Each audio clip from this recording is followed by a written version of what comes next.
Jean-Claude Trichet, bonjour. Bonjour. Alors, pouvez-vous nous dire aujourd'hui, est-ce que l'Europe doit tirer des leçons de son passé pour construire son avenir?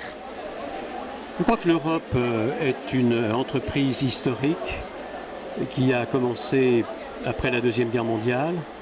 Il faut la juger sur le long terme historique. Elle a connu des succès, je crois qu'on peut dire absolument prodigieux, depuis sa création. Elle vient de connaître la crise la plus grave des pays avancés depuis la Deuxième Guerre mondiale. Donc c'est une épreuve. Et elle a connu cette épreuve à un moment où elle était elle-même en train de faire des progrès considérables, la monnaie unique.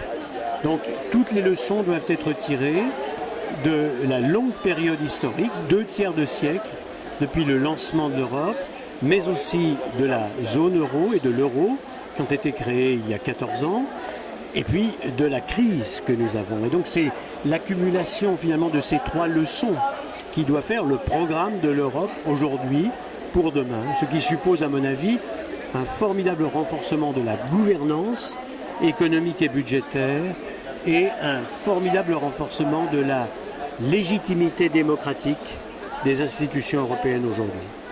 Peut-on dire aujourd'hui, à l'heure actuelle, est-ce que l'Europe est réellement sortie de la crise ou est-ce qu'elle en prend le chemin? Où en est-on? D'abord, je crois que ce qu'on appelle crise, c'est une adaptation structurelle de l'ensemble des pays avancés.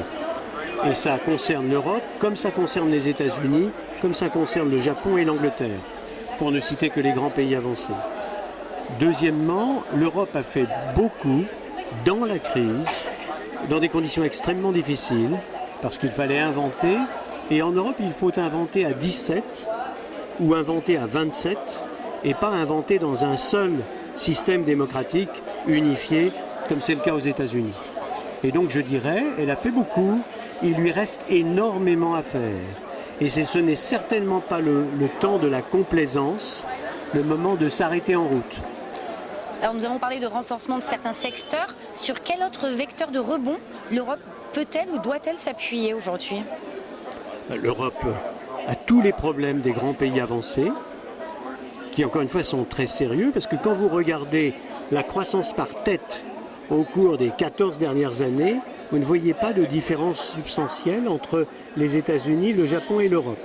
Donc il faut bien voir qu'il y a un problème général de croissance, de prospérité, de création d'emplois dans l'ensemble des pays avancés. C'est un problème d'ensemble. Dans le cas de l'Europe, il se trouve qu'on a 2 dimensions très importantes.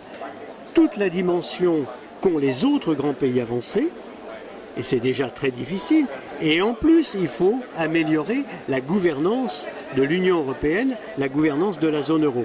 Ça fait donc double nécessité, si je puis dire, mais bien entendu, la récompense étant croissance, prospérité, création d'emplois.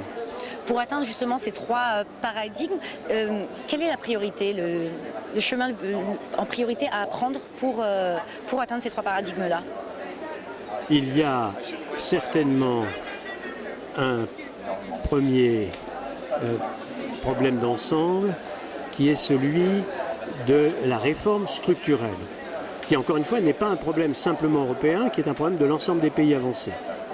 Plus d'innovation, plus de créativité, plus de concentration de l'ensemble de l'attention sur l'emploi, le retour au plein emploi, avec une bonne compréhension du fait que retourner au plein emploi, ça veut dire privilégier ceux qui n'ont pas d'emploi, les outsiders, et pas seulement ou en priorité les insiders, sont ceux qui ont un emploi aujourd'hui. Ça, c'est extrêmement important. Et je dirais, pour le reste, la dimension européenne par excellence, c'est renforcement de la gouvernance économique et budgétaire dans un cadre totalement démocratique. Jean-Claude Trichet, merci. Merci.